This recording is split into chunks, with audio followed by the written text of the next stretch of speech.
Train the muscles, not the joints.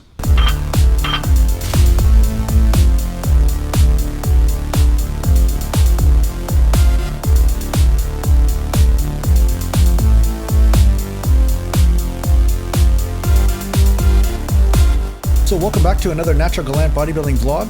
And today it's going to be more a tutorial. This is day 2 of the 2-day split. So the first day of the 2-day split, we trained chest, back, and biceps.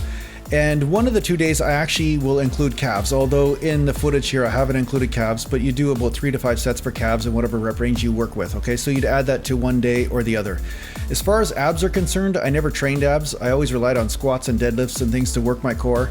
And the odd time I would throw in a couple sets of crunches or reverse crunches or something like that. So again, you can just add that at the end of your workout. Just pick which day you want to add it in. If you want to train abs, then go ahead with that, right?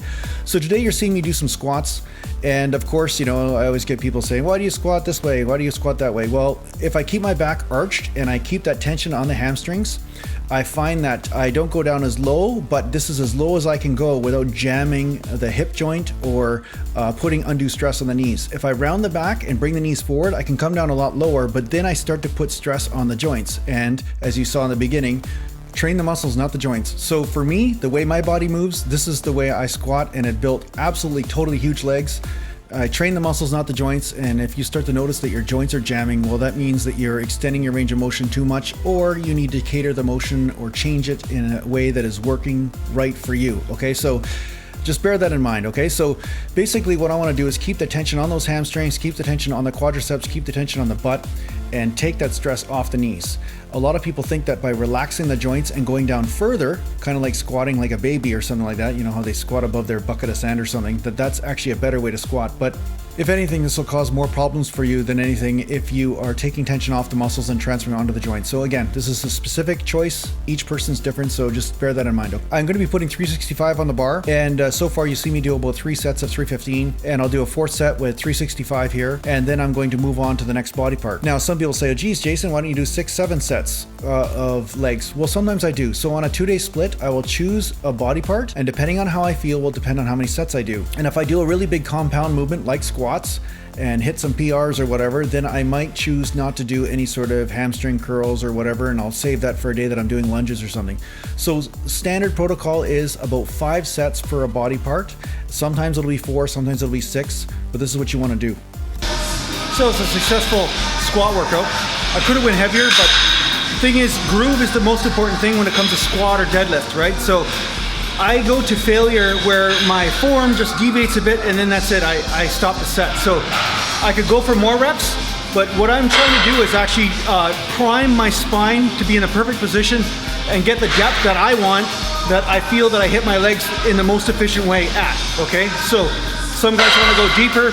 I don't want to go deeper because I want to go where I feel my legs, but once the stress starts to transfer to my lower back more than my legs, that's it, I come back up, right? So it's a bodybuilder technique, not a powerlifter technique, so just bear that in mind.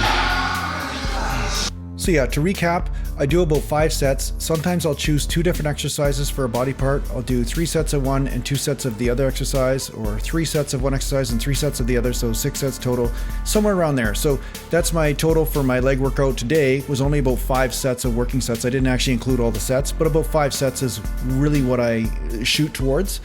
And then if I'm doing, you know, shoulders or triceps, the same thing. So I pick about 3 body parts, and now I'm moving from legs and I'm going into shoulders. So I'm using shoulder press right now. So I warm up nice and slow, because sometimes you might find that it's a bit of a challenge to get all the blood from your legs into your shoulders or into your upper body. So I take a little bit of time to do this, and I just relax. And as you can see, I'm kind of socializing sometimes in the background and harassing fellow gym members and whatever. The reason for this, I just take my time, right? There's no pressure. You don't have to rush yourself through a workout. I see some guys bouncing around like they're in some sort of cardio type class. And although that can be a valid technique if you're doing giant sets or supersets or whatever, if you are primarily trying to gain muscle, that would not be the primary way that you train. You would only do that if you want to burn some fat off or increase cardio capacity for short periods of time. But if you're a bodybuilder and you really want to put on muscle mass, you really do want to concentrate on gaining strength in no matter what rep range you are working in. So if you're working in 20 rep range or 5 rep range, you do want to gain strength, right? So I did a video on this, and I'll put the link up top on the top right hand there. Do you need to gain strength to gain muscle? And I talk about this subject a little bit more, right? So as you can see, I'm using the 90 pounders here, and I move up to the 100 pounders. And again, the rep range is up to you. I always change it up. So some workouts I'll do 15 reps or 15 to 20 reps, sometimes 20 to 25, depends on how I feel. And then other days I'll do 5 to 10 reps. So the trick is you want to change this up. You don't always want to stay in the same rep range. I've seen guys stay in the same rep range all the time, and they just totally stagnate. Their gains have never really come up, just because they're always stuck in the same groove, doing the same thing, kind of like a hamster on a wheel. So you want to hit all the different muscle fibers. So it's important for you to change those rep ranges up. Don't try to go for a PR with the same weight every single time, okay? That's really key, because this is going to help you keep from overtraining, first of all, because you're going to listen to the body and say, okay, what does my body really want to do today? And sometimes the body will say, no man, today heavy weight is just not the right thing.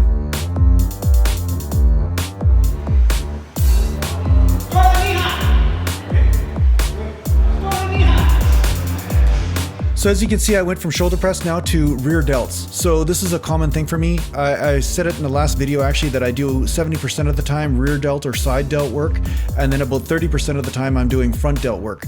So this is what I do. So I'll do about 6 sets, but I strongly recommend that when you're doing a 2-day split, that you stick more to side delt, rear delt, rotator cuff type exercises rather than doing, presses all the time, because a lot of people get addicted to pressing and how much can they press and all that kind of stuff. Can I impress people with my pressing? That's the thing. You want to not get stuck in that, because you are training a lot of front delts when you are training chest, okay? Especially when you're doing incline. So just watch out for that. If you notice that your front delts are tight all the time, then make sure you're switching to side delts or to rear delts or rotator cuff type exercises. But for this, I did 3 sets of rear delts and 3 sets of shoulder press, and I was sticking in about 15 rep to more range. As you can see with the rear delts, I do tend to stay with a higher rep range, especially when I'm doing isolation exercises, right? So any side lateral raises or rear delt type stuff, I tend to stick around 20 to 30 reps, if not more in some cases, and I varied it up from there. But you never see me do a 5 rep set of rear delts or a 5 rep set of side delts. The reason why is because this is kind of dangerous on the joint when you're doing isolation type exercises. Compound exercises are safer for you to do lower rep ranges, okay? Bear that in mind.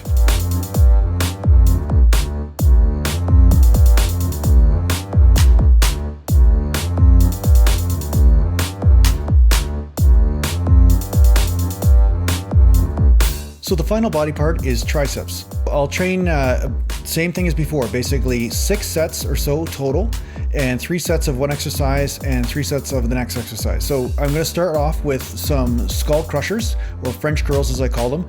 But what I'm doing as a variation, because I want to increase my tricep size, I want to actually work on the triceps, I've decided to add a few extra sets in the form of a giant set. So what I'm doing is I'm doing skull crushers, and then I'll go into a pressing movement of some sort just to finish off the set, and then I'll go into a dip or some variation of that. So in this one, I decided to do bench dips for triceps, so I could basically take those triceps deeper into failure, right? So it's up to you what you want to do. You can add giant sets in your training, you can do forced reps, you can do all these different types of techniques, but the premise is really this. The main amount of work is around 6 sets. You can vary it up or down depending on what you need. Ultimately, a good way or a rule of thumb to know if you're doing enough sets is that your muscles should be just a little bit tighter, a little bit sore by the time you train them again. Maybe almost fully recovered.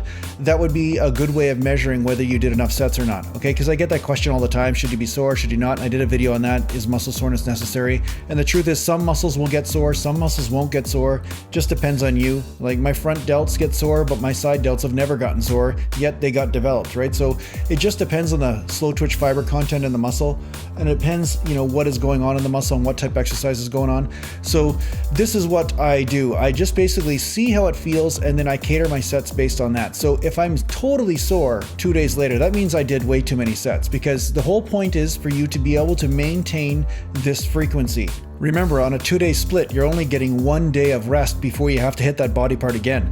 So the other question that you might have is that, do you do the same exercises every time? And I'd say no. I would change them up. I mean, I tend to stick to some of my favorite exercises, but feel free to change the exercises up. So say, for instance, you're doing shoulder press one day and side lateral raises, you know, and then the next shoulder workout, do rear delts and rotator cuff.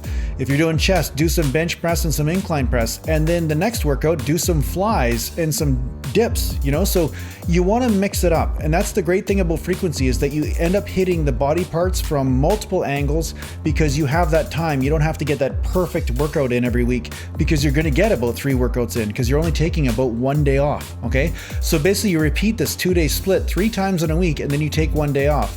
If you need to take 2 days off, okay, that's up to you. Just feel your body, and if you're getting too sore, then yeah, you might need an extra day off, so just follow that. But try it out for 6 days a week and then take the 7th day off and continue this for at least 3 weeks and see how it feels.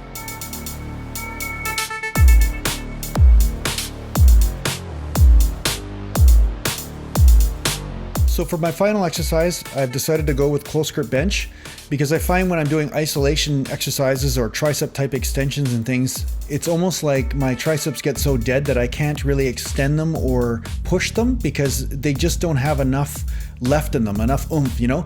So I find that if I use my major muscle groups like chest and shoulders to push through the movement and take my tricep deeper into failure, I get a better pump. So this is something that a lot of people use. You know, they use the big body parts to be able to actually just squeeze out those triceps a little bit, because, you know, when my triceps start to hit failure, I can almost do a forced rep with my chest, right? I can kind of lift the weight with my chest and then use my tricep in whatever capacity it has left in order to hit a deeper level of failure. So this really does help develop the horseshoe and develop more roundness in the tricep. Yeah, try this technique out anyway. I really like to fatigue the tricep first, then go into a pressing movement, because that will really ensure that the triceps hit failure. So I hope this workout helped you out a lot, and thanks a lot for sharing my stuff with people you think might benefit from it. And if you have any questions, just leave a comment down below, or you can reach me at naturalgallantbodybuilding.com. So thanks a lot for watching, and take care for now.